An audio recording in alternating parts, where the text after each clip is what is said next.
Bem-vindos à quarta aula do nosso curso Criando um Interpretador, uma jornada com a linguagem LOX. Meu nome é Lutero e eu vou estar guiando vocês através dessa nossa quarta aula, na qual nós vamos estar finalmente tratando sobre o parsing de expressões. Lembrando sempre que todo o conteúdo desse curso, tanto os slides quanto o código que está sendo utilizado, são baseados no livro Craft Interpreters, do Robert Nistrom, que está disponível na descrição do vídeo. Então, na nossa aula anterior, a gente conseguiu definir a estrutura de uma árvore de sintaxe abstrata. Nós definimos a nossa gramática e a forma com qual nós vamos representar essa gramática em código, certo? E agora nós vamos finalmente construir o componente que consegue receber o código de um usuário, um código qualquer, e através desse código transformar no caso esse código em de fato os elementos dessa árvore, certo? Representando então o código. Então, para a gente ter novamente uma ideia do que o parser vai fazer, ele vai receber uma lista linear de tokens que vai vir do scanner, certo? Que nem a gente já havia feito. E a gente vai ter como saída uma árvore que vai representar a estrutura desse código, tanto nos tokens quanto também representando a hierarquia, certo? A ordem com a qual as expressões precisam ser avaliadas. E nós chegamos aqui então na nossa arquitetura inicial do nosso parser. Então aqui a gente já vai ter a nossa classe que vai atuar sobre essa lista de tokens que a gente recebe do scanner como saída dele. E ela vai ter esse campo current que vai basicamente controlar qual é o token que a gente vai estar avaliando nesse momento, de maneira até que análoga com como a gente estava olhando as coisas dentro do scanner, certo? Bom, e para toda essa nossa parte da questão do parser, a gramática que a gente havia definido, ela vai ser o nosso guia para escrever esse código. Então, o que a gente vai querer fazer é que dentro dessa nossa classe, para cada regra que a gente teve na nossa gramática, cada regra vai corresponder e vai espelhar um código, certo? Então, a gente vai literalmente transcrever essa gramática para um código. Então, por exemplo, a gente vai ter um método expression e esse método expression vai chamar o método equality, certo? O método equality vai chamar o método comparison, vai fazer a verificação de se existem o token de diferente ou de igual a igual. E caso tenha, vai chamar aquele outro comparison, coisa essa que pode acontecer uma ou mais vezes, e a gente vai ver exatamente como que a gente vai fazer essa transcrição. Mas a nossa ideia é que, de fato, o nosso código vai espelhar essa nossa gramática, e é por causa disso que eu comentei na última aula, de que toda essa nossa escolha de que a gramática vai ter as partes mais de cima que tem menor prioridade e as partes mais embaixo da gramática têm maior prioridade, é justamente uma escolha propositada, porque a estratégia com a qual nós vamos utilizar para poder escrever o nosso parser, para que o nosso parser faça a análise do nosso código, é uma técnica chamada de análise sintática por descida recursiva. Então, cada regra da gramática vai se tornar um método e os métodos vão se chamar um ao outro e a gente vai meio que descer na árvore, na construção da árvore, a gente vai de fato ir descendo até construir os nós mais lá embaixo e isso vai ser refletido na nossa expressão que vai ser gerada dentro do parser. Então, essa imagem serve para que vocês tenham essa diferença, essa ideia bem fixada de que as nossas regras que estão mais em cima da gramática, elas têm uma menor precedência, uma precedência inferior, enquanto que as regras que estão mais embaixo têm uma precedência maior. E da mesma forma como nós tivemos no scanner, nós também vamos ter aqui agora no nosso parser alguns métodos que vão nos ajudar a navegar pelos nossos tokens, pela nossa lista de tokens. Então a gente vai ter, da mesma forma como nós tivemos no nosso método, na nossa classe do scanner, a gente vai ter o método pick, que nos ajuda a olhar para o nosso token atual sem consumir ele. A gente vai ter o nosso método previous. Esse método é um método que a gente já não tinha lá no nosso scanner, mas o que ele vai fazer basicamente é retornar o token anterior da posição que a gente está olhando agora. A gente tem um método isAtEnd, que é para verificar se nós estamos no último token, e aí é por isso que toda aquela questão lá do end of file, ela veio para nos ajudar, justamente porque agora, no nosso parser, para a gente saber se a gente está no final ou não na nossa lista de tokens, basta a gente confirmar se o token que a gente está olhando agora é o token de end of file, certo? E nós vamos ter a função de advance, que vai ser justamente aquela nossa função da qual consome o token que nós estamos olhando agora e depois retorna ele, certo?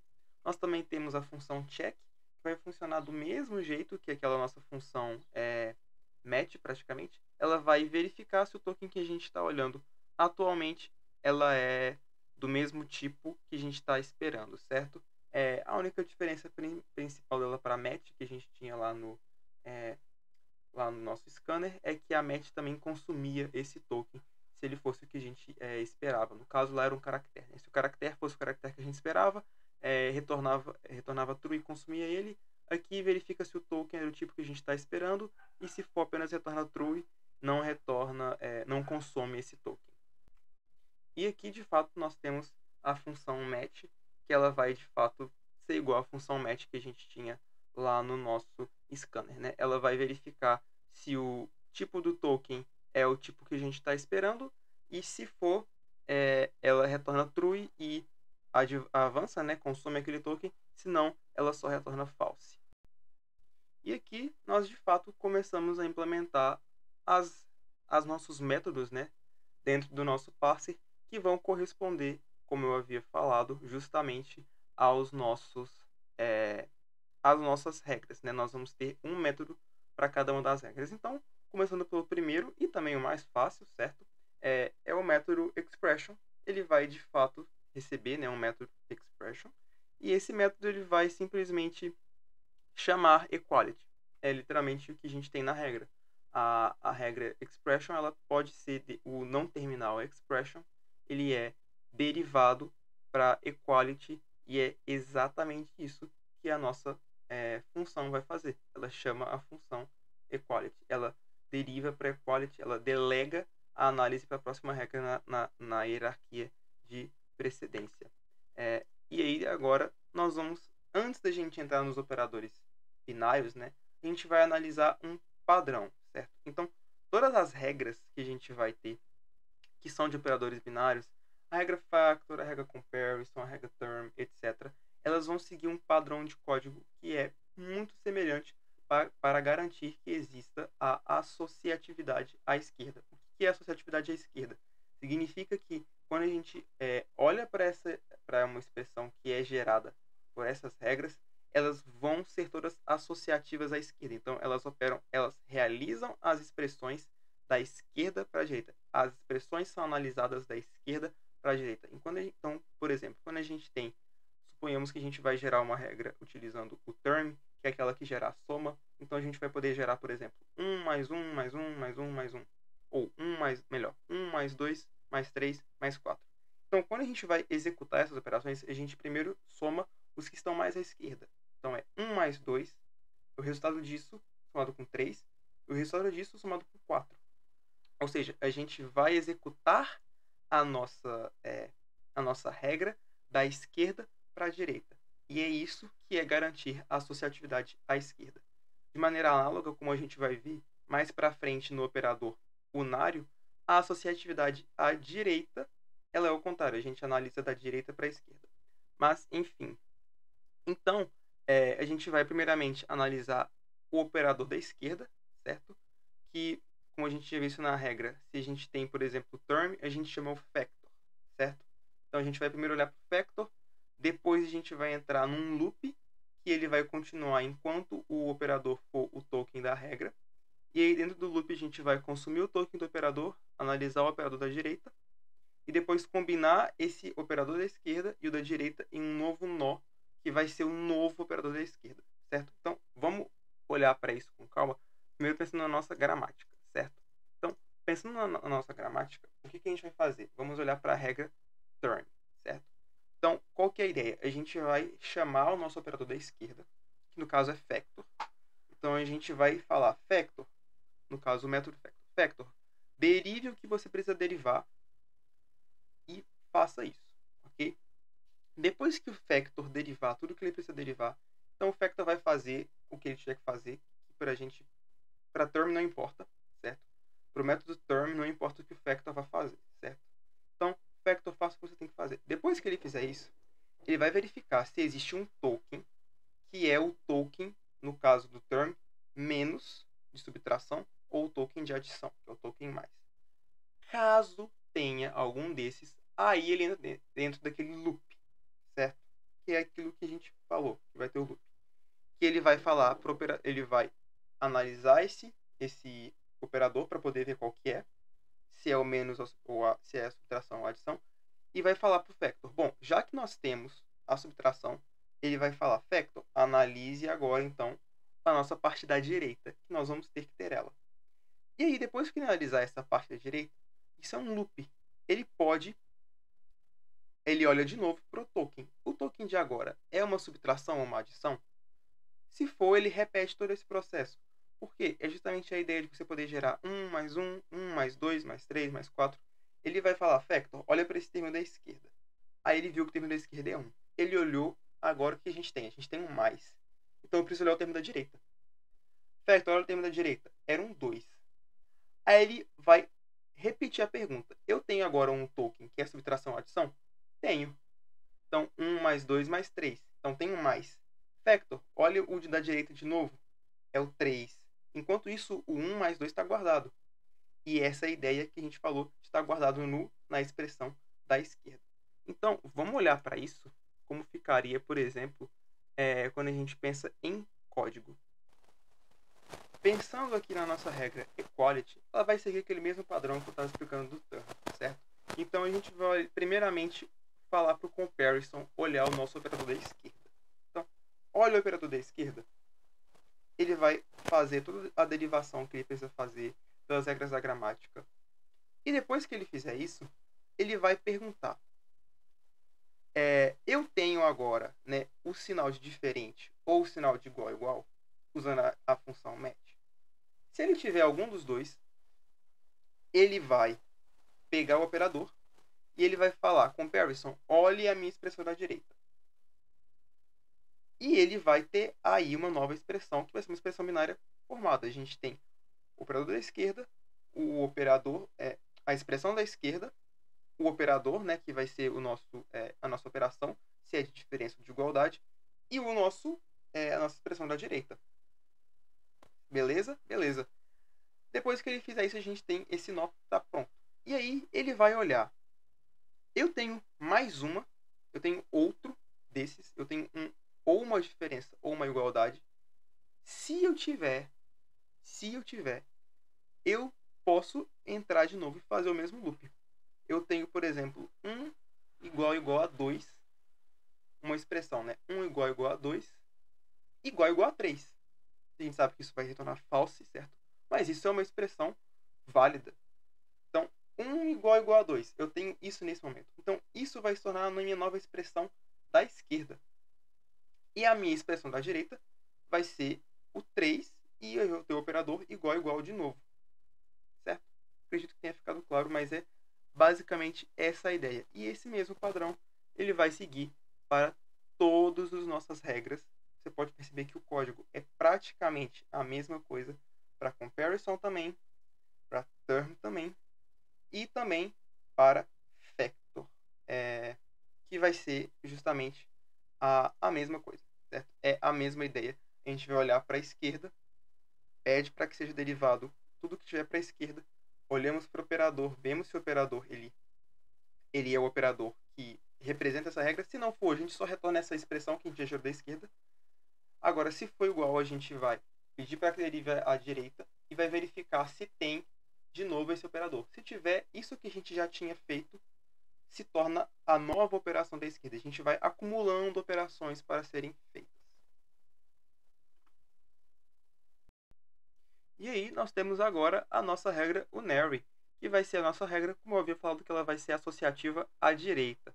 Então a gente vai, em vez de ter que olhar para a esquerda primeiro, né, a gente vai de fato olhar para o nosso operador E se o nosso operador ele for, no caso, operador de negação, né, que seria a exclamação, ou de subtração, a gente vai guardar esse operador e vai chamar o próprio Nary para olhar a expressão à direita. Então, essa regra ela já não vai mais chamar a próxima regra. Ela vai, de fato, o tempo todo ficar se chamando até o momento em que não existe outro operador. Então, basicamente, o que a gente pode ter é uma concatenação, por exemplo, de menos. Por exemplo, se a gente tiver a expressão menos, menos 2, certo? A gente sabe que é um pouco, talvez, ilógico, né? Ou você pode pensar que aquele decrementador, né? Que nem a gente tem o mais, mais, a gente tem o menos, menos, mas aqui seria realmente, no nosso caso, seria uma dupla negação, né? A gente teria menos, menos, que se cancelaria seria mais, enfim. Então, vamos supor que a gente tem a expressão menos, menos 2. Então, a gente vai entrar na expressão Nary, a gente vai verificar se é compatível, né, se tem um match com menos e tem. Então, a gente guarda esse operador. Então, menos. E a gente vai chamar a expressão Nary novamente, certo? Então, a gente vai ter a segunda chamada dela. E a gente vai ver que, de fato, ela está correto, tem um menos de novo. Então, entra aí de novo. Quando entrar aí de novo, ele vai guardar esse operador. Então, a gente já tem duas chamadas que está nesse mesmo ponto de ter o operador e agora vai chamar o Nary de novo. Então, a gente vai ter a terceira chamada de Nary agora. Então, e nessa chamada, ele vai verificar se tem ou menos. Não tem. Então, ele vai falar para Primary. Primary, agora você derive o que tiver que derivar. Ele vai derivar tudo que ele precisar e vai retornar o 2. E quando ele retornar o 2, a gente vai voltar para aquela nossa para nossa segunda chamada. Lembrando que a gente teve a primeira chamada do menos, a segunda chamada do menos e essa terceira chamada que retornou para a gente qual que é o valor. No caso era o 2. Então, quando essa nossa terceira chamada é uma pilha, gente, recursividade. Então, quando essa nossa terceira chamada ela retornar o 2, a gente vai na nossa segunda chamada. Na segunda chamada, ele vai, passando dessa chamada de Nary, ele vai retornar essa nova expressão do Nary, que vai ser com esse nosso operador, que é o menos, e a expressão da direita. E quando a gente retornar isso, a gente vai para a nossa primeira chamada, que vai fazer a mesma coisa. E a gente vai ter vai retornar uma nova expressão do Nary, que vai ser com o operador menos e a expressão da direita, que é a expressão com o operador menos e a expressão da direita. E essa última expressão da direita é o operador 2. Então perceba que, diferente da associatividade à esquerda, a regra Unary, que tem associatividade à direita, ela vai avaliar as operações da direita para a esquerda. Então perceba que o que vai estar mais embaixo na pilha é justamente aquilo que está à direita, ao invés daquilo que está à esquerda, certo? Então essa é a principal diferença, e por conta disso que a regra Unary ela chama ela mesma diferente das expressões que eram binárias, né, que representavam a associatividade à esquerda. E aí, nós finalmente chegamos na nossa regra de maior precedência, certo? Que é a regra primary, certo? Ela vai ser a regra que vai lidar com os elementos mais simples, no caso as folhas, que seriam números seriam os valores literais ou o expression, certo? Então, essa regra expression, ela vai gerar para a gente algumas questões, sendo que a gente precisa que, depois de que exista um token de abertura, certo, de parênteses, vai ter uma quantidade de tokens que, para a gente, entre aspas, não importa a princípio, mas a gente precisa que, depois dessa quantidade de tokens, a gente encontre um parênteses que feche essa expressão, certo? E caso isso não ocorra, a gente vai ter que reportar um erro, certo? E se no fim das contas a gente não tiver match em nenhum desses tokens de primary, a gente precisa lançar um erro de que o token é inválido, certo? Qual que é o sentido? A gente percorreu todas as camadas da nossa regra gramatical e a gente chegou na última e a gente não consegue derivar. A gente tem uma expressão que a gente não consegue derivar para nada, porque em nenhuma das regras a gente conseguiu derivar. Ou seja, é uma regra, é uma expressão, certo?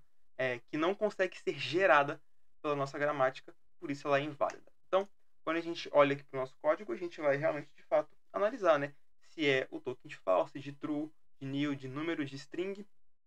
E, caso seja de parênteses, a gente vai, de fato, pedir para que seja consumida, né, toda a expressão que está ali dentro, certo? E com isso a gente retorna para a nossa primeira chamada de expression, que é a chamada da nossa regra, que está mais no topo, né, que tem a menor prioridade.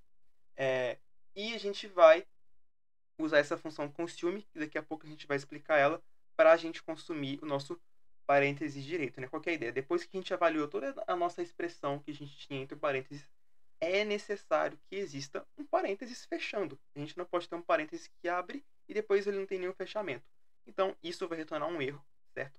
E caso não demete nenhum desses nossos literais aí, nenhum desses nossos valores em primary, como eu falei, significa que a expressão que a gente tem nesse momento, a sequência de tokens que a gente chegou, seja o que quer que seja, não tem uma regra na nossa cadeia que consegue gerar, não consegue derivar essa expressão. Então, por conta disso, é um erro, certo?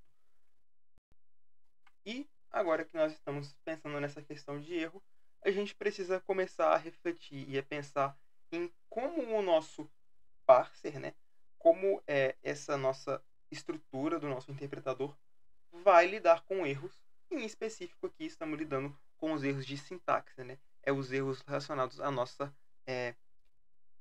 gramática não conseguir gerar a cadeia que foi inserida pelo nosso usuário, certo? Então, se o usuário digita um código inválido como, por exemplo, 1 mais asterisco 2, né, o nosso parser, do jeito que a gente tem nesse momento, ele só iria lançar uma exceção e ele pararia, certo? E acredito que vocês já tenham programado em alguma linguagem de programação e vocês sabem que é horrível linguagens que fazem isso, certo? Um exemplo de uma linguagem que faz isso é Python, quando você pede para que ele interprete um erro, interprete um código, no momento que ele encontra um erro, ele para a execução, aí você vai lá, corrige aquele erro, e você executa de novo, e aí outro erro acontece, né? Seria infinitamente melhor se o Python só falasse para você, ó, a gente encontrou todos esses erros, você voltava no código, corrigia todos eles, uma vez que você executasse de novo, ele iria executar. E aí é justamente isso que a gente quer que o nosso interpretador faça. Só que qual que é o real problema disso? O que complica a implementação disso? É que, uma vez que o parser encontra um erro, certo? Ele se perde na execução dele. Uma vez que você está gerando uma dentro de uma cadeia, né? E você chega numa geração que você não consegue fazer, aquilo que vem depois dessa geração, dificilmente o seu parser vai conseguir entender. E por conta disso, ele pode gerar alertas de erros falsos, né? Por exemplo, quando a gente pensa nesse nosso 1 mais asterisco 2, quando ele vê o 1 mais, ele consegue fazer o parsing tranquilo. Quando ele chega no asterisco, ele não consegue. Não faz sentido. Só que por causa que ele não consegue fazer o parsing do asterisco, depois ele também não vai conseguir fazer esse parsing do 2. Quando ele chegar no 2, vai ser só um número aleatório que não tem nenhum sentido e não vai ter nenhuma expressão. Então isso geraria também outro erro. Só que é um erro que seria consertado no momento que você tirasse aquele asterisco ou você tirasse o mais. Então, a gente precisa fazer com que o nosso parser, após encontrar um erro, ele reporta esse erro e ele consegue se recuperar. O que seria se recuperar? É ele ir para um local, para um momento do código, para um ponto do nosso código, em que nesse local ele consiga voltar a fazer o parsing, como se aquele erro de fato não existisse, certo? E aí, com isso, ele vai conseguir analisar o resto do código e ele vai conseguir, dessa forma, reportar a maior quantidade de erros possível dentro de uma única execução, sem gerar esses erros que são os erros fantasmas, esses erros que eles acontecem por causa de um erro. Por causa de um erro, outras partes daquele mesmo trecho, né, daquela mesma expressão, ela fica sem conseguir entender, sem conseguir fazer o passe. E aí, a estratégia que a gente vai utilizar para isso vai ser a de modo pânico, certo? Então, qual que é a ideia? Quando um erro de sintaxe ele vai ser detectado, o nosso parser ele vai entrar em pânico. Ele não vai tentar corrigir o erro, ele não vai tentar fazer com que esse erro tenta fazer algum sentido, alguma faça algum sentido de alguma forma. Não, ele vai só descartar tokens. No momento que ele encontra um erro, ele vai jogar tokens fora. E ele vai descartar esses tokens até que ele se sinta seguro para recomeçar a análise. E aí esse local é o nosso chamado ponto de sincronização. Então qual que é um bom ponto de sincronização? Geralmente o início da próxima instrução. Então, ou no caso de uma palavra-chave, certo? Seja um if, um for, um fun, de função, enfim. Então qual que é a nossa ideia? No momento em que a gente encontrar um problema de sintaxe, um erro de sintaxe, a gente vai o nosso parser vai entrar em pânico. E ele vai começar a descartar tokens até que ele encontre um ponto em que ele sabe que o que vem a partir dali não é mais afetado pelo erro que eu encontrei. E esse ponto vai ser esse nosso ponto de sincronização, que geralmente vai vir depois do nosso ponto e vírgula, depois da nossa instrução, certo? No caso, no início de uma nova instrução. E aqui está esse nosso método que vai implementar essa nossa lógica, certo? Esse método synchronize, certo? Ele vai, então, uma das formas que a gente vai ter de tratar o erro é justamente chamar esse synchronize para que ele traga o nosso parser para um estado seguro, para um estado onde a gente sabe que aquele erro que a gente encontrou anteriormente não vai mais afetar a continuação da execução do nosso parser, fazendo com que gere erros fantasmas e etc. Certo? E a gente precisa não apenas sincronizar o nosso parser, né? Nós precisamos mostrar para o usuário, nós precisamos informar ao usuário que a gente teve um erro, certo? E a gente vai fazer isso criando um novo método estático de erro, certo? Esse erro ele vai receber um token e uma mensagem e ele vai formatar essa mensagem e exibir ela para o usuário, chamando aquela nossa função report que a gente tinha já feito algumas aulas atrás, que naturalmente já vai ativar aquela nossa flag do head error, etc., para impedir que o código seja executado. E aí a gente vai criar dentro da nossa classe do parser, certo? Um erro, uma exceção, né? Uma runtime exception, que vai ser própria dessa classe para que dentro dela mesma ela consiga fazer a contenção desse problema, certo? Então a ideia desse nosso parse erro é ser uma classe sentinela, certo? O único objetivo dela é fazer com que aquela nossa pilha de chamadas que a gente tem do parser ela seja ela volte, né? Então, basicamente, quando a gente chega, por exemplo, em primary, a gente está com uma série de chamadas antes. Basicamente, a gente tem uma chamada de um método, de todos os métodos, de todas as regras da gramática até primary, certo? Então, a gente tem a chamada do unary, a gente tem a chamada do factor, a chamada do term, a chamada do comparison, a chamada do equality, e aí sim a chamada do expression. Então, a gente vai basicamente utilizar esse erro, né, esse runtime exception, para que a gente justamente possa voltar nessa nossa pilha, voltar nessa nossa pilha de chamadas, para que a gente possa chegar num ponto seguro para a sincronização. E aqui está o nosso método de erro, que fica na própria classe do parser, certo? Então, esse método é o método que vai chamar aquele método de erro da classe locks, certo? Que vai reportar o erro, que vai ativar a flag. E esse método também vai criar e vai retornar a exceção do parser erro. E aqui é um ponto importante. Ele vai, de fato, retornar a exceção. Ele não vai lançar a exceção, certo? Por quê? Porque para o método, isso vai dar ao método que chamar esse método de erro uma flexibilidade de decidir se esse erro ele é grave o suficiente para entrar no modo de pânico, certo? Então, podem ter alguns casos que a gente vai, de fato, apenas reportar um erro e a gente não vai precisar sincronizar, certo? Então, isso pode acontecer. Então, a gente esse método apenas retornar o erro, a exceção, né, no caso, vai dar essa maior flexibilidade para o nosso código.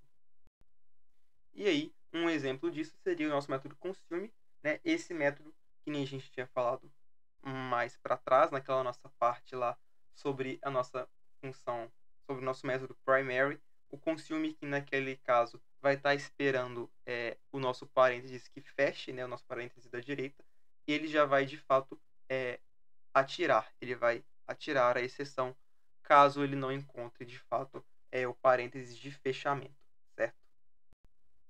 E agora, depois de tudo isso que a gente fez, a gente tem aqui o nosso método de entrada no parser, certo? Que é o nosso método parse.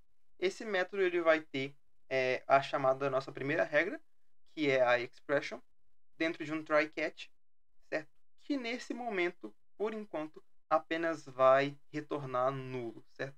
Aí você pode perguntar por que a gente não está utilizando o synchronize, que a gente teve toda aquela questão do synchronize, todo o trabalho para pensar numa forma do parser voltar para um ponto seguro. E o synchronize ele faz com que a gente vá para a próxima instrução, certo? A nossa próxima instrução. Só que o nosso parser, por enquanto, ele não lida com várias instruções. O nosso parser, por enquanto, ele apenas lida com expressões. Então, isso é uma estrutura que valia a pena discutir agora, dentro da lógica do parser, para quando a gente chegar mais para frente, quando a gente for de fato aprimorar a nossa gramática e com isso aprimorar o nosso parser, certo? Para que a gente consiga lidar com múltiplas instruções, a gente já tem esse método pronto, já tem esse método lá bonitinho, basta adicionar ele. Então, por enquanto, o nosso try catch ele vai simplesmente retornar nulo, dizendo que de fato não teve uma expressão que foi gerada, certo? E para a gente poder finalizar essa aula de fato, agora falta apenas com que a gente conecte esse nosso parser lá na nossa classe principal, Lox, a nossa classe que contém o nosso as chamadas principais que executam, né, todo o nosso fluxo do nosso interpretador. Então, a gente vai integrar esse nosso novo parser no método run, certo? Então, agora o nosso método run, depois de fazer a análise do scanner, ele vai chamar esse scanner para mostrar o parser, e aí depois do parser a gente pode chamar aquele nosso AST printer que a gente tinha feito na última aula para poder printar agora a expressão, certo? Então, nesse momento a gente vai ter de fato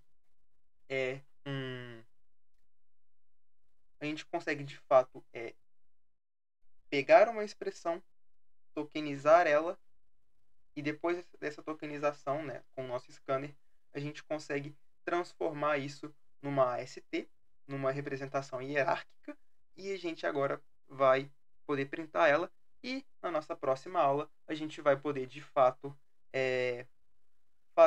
pensar agora já em como que a gente vai poder executar essas expressões, certo?